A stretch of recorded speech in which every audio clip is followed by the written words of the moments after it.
गरीबी एक अभिशाप की तरह है जिसमें होकर एक गरीब परिवार न तो चैन की नींद सो पाता है और ना चैन की रोटी खा सकता है।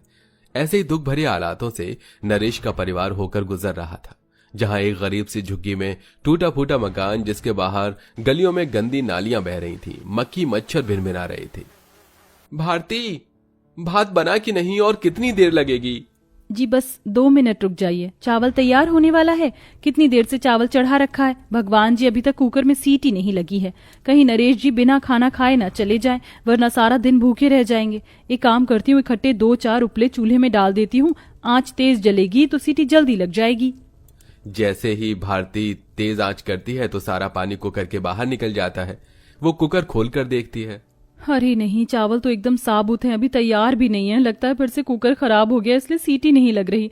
अब क्या करूं, बड़ी मुश्किल से तो बनिए ने उधार पर इतने से चावल दिए थे, यही खाना पड़ेगा।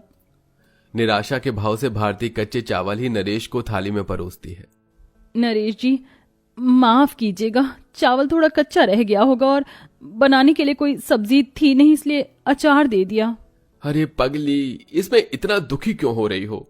परमात्मा ने जितना दिया है बहुत है। तभी एकदम से बंदर आके छप्पर पर कूदने लगते हैं, जिससे मिट्टी का एक बड़ा सा ढेला थाली में गिर जाता है और सारे चावल बर्बाद हो जाते हैं। नरेश की आंखों में आंसू भर जाते हैं और वो बड़े दुख से कहता है, लो, शायद आज मेरे भाग में खाना नहीं लिखा भारती, मैं चलता हूं। तभी भारती कुकर ले आती है।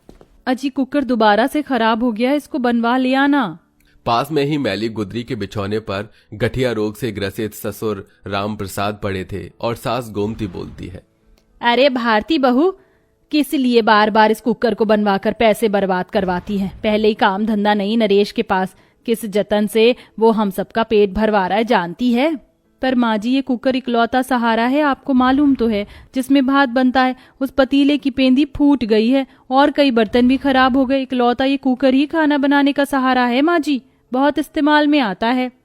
लाओ तुम ये कुकर मुझे दे दो भारती, मैं बनवा ले आऊंगा। इतने के बाद नरेश काम पर निकल जाता है। तभी 5-6 साल की शालू पलक खाना मांगती है। मम्मा मम्मा, मुझे बहुत जोर से भूख लगी है, ताना दे दो। ले ले मेरी प्यारी बिटिया रानी को भूख लगी है, मैं तुम दोनों को एक ही थाली में दे दूं, खाना खा लोगी? हाँ मम्मा, मैं खा लूंगी, पर आपने खाने में क्या बनाया? मुझको आज सब्जी पूरी खाने का दिल कर रहा है। शालू की सब्जी पूरी खाने की फरमाइश सुनकर उस गरीब लाचार माँ का दिल मचल जाता है। वो डबडबाई आंखों से कहती है, शालू बेटी, मैंने केवल चावल बनाया है, तुम दोनों नमक तेल से खा लो। मुझको नहीं खाना है नमक तेल चावल, वो बिल्कुल भी टेस्टी नहीं होता। मम्मी, हमारे अड़ोसी पड़ोसी तो डेली डेली कितना स्वादिष्ट खाना खाते, तुम भी बनाओ ना। शालू, तू तो मेरी समझदार बेटी है ना, तुझको पता है ना पिताजी का काम नहीं चल रहा, ऐसे जिद नहीं करते, खा ले मेरा बच्चा। फिर मन मारकर दोनों बच्चियां खाने लगती हैं तो सास रोते हुए बोलती है, समझ में नहीं आ रहा विधाता, तू क्यों सारी परीक्षाएं मेरे ही गरीब परिवार से ले रहा है? अब और गरीबी सही नहीं जाती भगवान जी। माँ, तुम रो मत, चुप हो जाओ, भगवान जी सब कुछ ठीक कर देंगे। ऐसे ही दिन ढलता है। नरेश सारा दिन लेबर चौक में बैठा रहता है। भगवान जी, पूरा दिन गुजर गया, आज तो 1 रुपया नहीं कमाया। घर पर राशन पानी कहां से लेकर जाऊंगा, क्या करूं? मन शांत करने के लिए वो कुछ दूर में बसे जंगल में आके पेड़ की छांव में आराम करने लगता है। तभी एक 70-75 साल का बूढ़ा कमजोर आदमी सिर पर पिटारा लिए जा रहा था। राम, अरे कितना कड़ा घामा हो रहा है। कोई बात नहीं, थोड़ी दूर और जाना है। बुजुर्ग के कमजोर शरीर को देखकर नरेश को उस पर दया आ जाती है। लाइए बाबा, ये पिटारा मैं उठा लेता हूँ। अरे तुम्हारा बहुत बहुत धन्यवाद बेटा, लाओ तुम्हारा कुकर मैं ले लेता हूँ। अरे नहीं नहीं काका, रहने दीजिए। बेटा, तुमने भी तो मेरा बोझ उठाया है, तो मेरा भी फर्ज बनता है कि मैं तुम्हारा बोझ उठाऊं। जीवन की गाड़ी ऐसे ही चलती है, मुझको बस 2 कोस दूर ही जाना है। नरेश रास्ते पर उस बुजुर्ग आदमी से बात करते हुए चल रहा था। तभी दूर एक उजड़ी पड़ी हुई झोपड़ी के पास रुक जाता है। बस यही रख दो, यही मेरा गरीब खाना है। वो तूफान में झोपड़ी उजड़ गई थी, इसलिए घास फूस लाया हूँ। इसे ठीक करवा दोगे क्या? जी जी काका, क्यों नहीं। नरेश उस बुजुर्ग की पूरी झोपड़ी की छत में फूस लगाकर एकदम बदल देता है, लेकिन अंदर ही अंदर उसे अपने परिवार वालों की चिंता भी खाई जा रही थी कि आज सब क्या खाएंगे। लीजिए काका, हो गई आपकी झोपड़ी तैयार।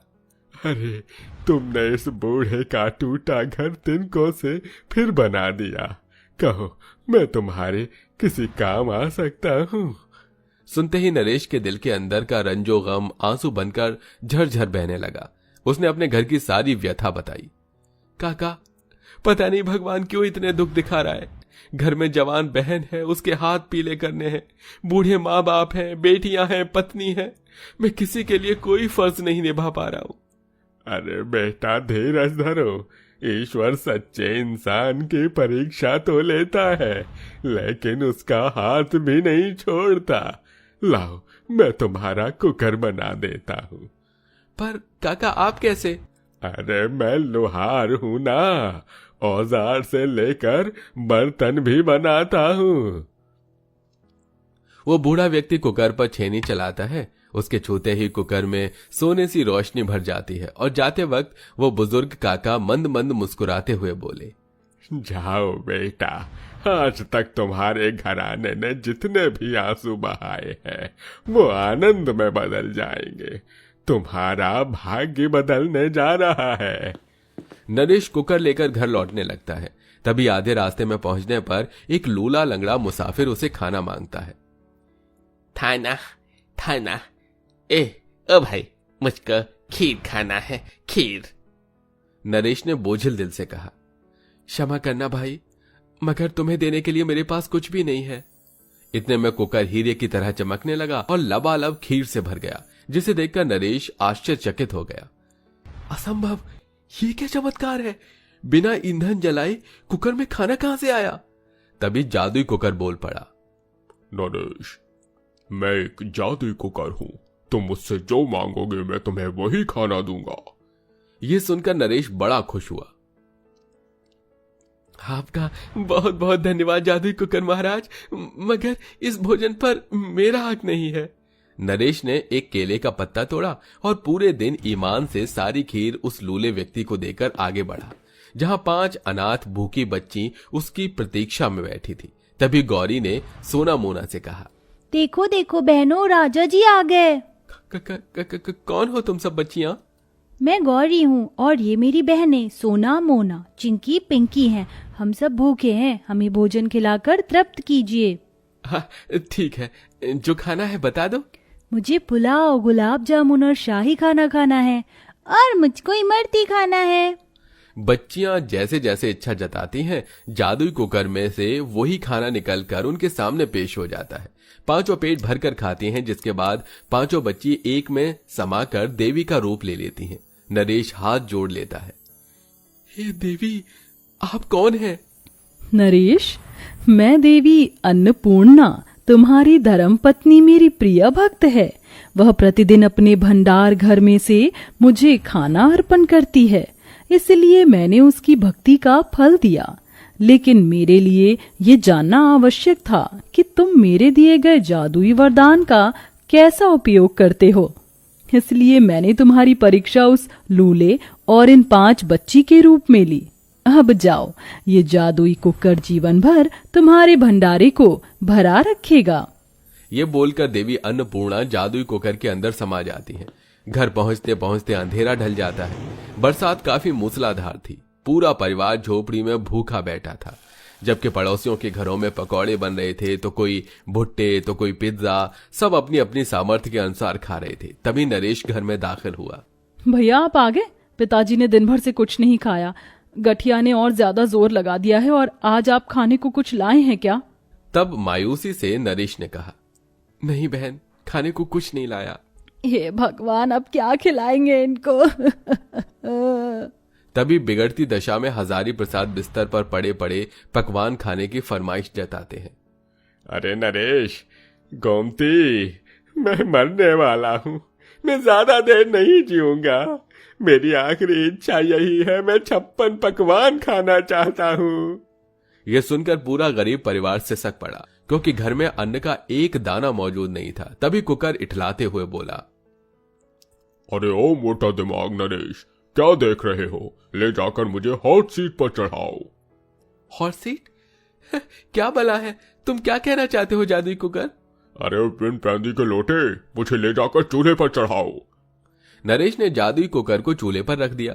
कुकर में से किसी खरे सोने के समान रोशनी निकलने लगी और तरह तरह के पकवान जैसे बालूशाही, मटर पनीर, शाही पनीर, पालक पनीर, भुजिया, गुजिया, शाही टुकड़ा, मिठाई, सबसे भरी 56 भोगों की थाली आ गई। पूरा गरीब परिवार जादुई कुकर के अनोखे जादू को देखते रह गया।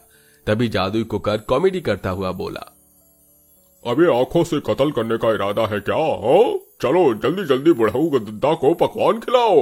ये भगवान, ये कुकर है या जिनका खजाना कैसे पटर पटर बोल रहा है? बहू चींटी तो काट, कहीं मैं सपना तो नहीं देख रही? जी माँ जी। भारती अपने सास को जोर से चींटी काटती है। मतलब कि हमारे घर में हकीकत में जादू वाला कुकर आया है। प्यारे जादुई कुकर, मैंने आज तक कभी पुलाव नहीं खाया, तुम दोगे? बिल्कुल मिलेगा, जादुई कुकर में सब मिलेगा। अगले ही पल जादुई कुकर लबालब पुलाव से भर गया, जिसे देखकर गरीब गोमती फूले नहीं समाई और पेट भर कर खाया। फिर बच्चों ने भी अपनी फरमाइश का खाना मांगा। जादुई कुकर, हम दोनों को मंचूरियन और चाउमीन खाना है, तुम दोगे? तभी जादुई कुकर ने मुंह बिचकाते हुए कहा, वैसे तो मेरी चीन वालों से नहीं बनती लेकिन तुम्हारे लिए देता हूँ, ये लो। तभी दोनों के सामने जादुई कुकर में से मंचूरियन और चाउमीन भी हाजिर हो जाता है और सब पेट भरकर खाते हैं। उस दिन जादुई कुकर की बदौलत उस गरीब परिवार में खुशियां ही खुशियां फैल गई थी। उन्होंने जो भी खाना फरमाया, जादुई कुकर ने उन्हें सब कुछ दिया। साथ में वो लोगों की भलाई के लिए जादुई कुकर का इस्तेमाल करने लगे। तो देखा दोस्तों आपने, अच्छाई का नतीजा। अगर हमारा स्वभाव अच्छा हो तो इंसान क्या, देवी देवता भी हमारे स्वभाव से प्रभावित होते हैं, जैसा कि हमारी कहानी के इस कैरेक्टर से प्रभावित हुए और उन्हें एक जादुई कुकर दिया। वेल दोस्तों, आपको हमारी कहानी कैसी लगती है? कमेंट बॉक्स में जरूर बताइएगा। साथ ही क्या आपने भी कोई ऐसी जादुई चीज देखी है तो हमें ये भी बताइए।